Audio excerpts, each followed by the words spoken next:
I'm Ian Schwartz. I work for Coldwell Banker Residential Brokerage. I work in the Lincoln Park Plaza office. I was born in Hartford, Connecticut.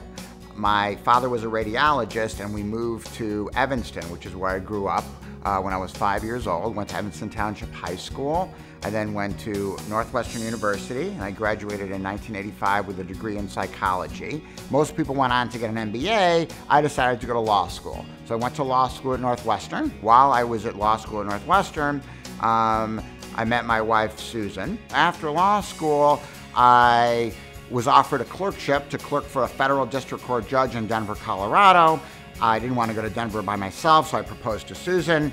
She said yes, amazingly. Came back to Chicago after my clerkship, and I worked at a large law firm called Sonnenschein, Nath, and Rosenthal.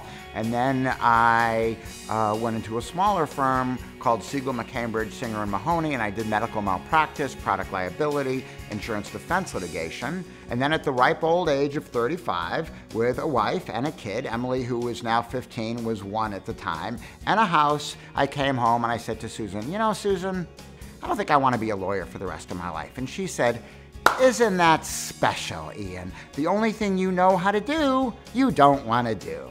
And we have a thing called a house and this thing called a kid, and you get this thing called a paycheck every 2 weeks, and it pays this thing called a mortgage, and you don't want to do it, and you don't know how to do anything else. But I wanted to do something a little more entrepreneurial, something that I thought was a little more fun. So I got into residential real estate, and I joined Coldwell Banker, and knock on wood, I feel blessed, lucky, fortunate. I've been doing it for the past 14 years, and I find that when you like what you do, you tend to do it well. So it's been a really great experience for me, and I have fun doing it.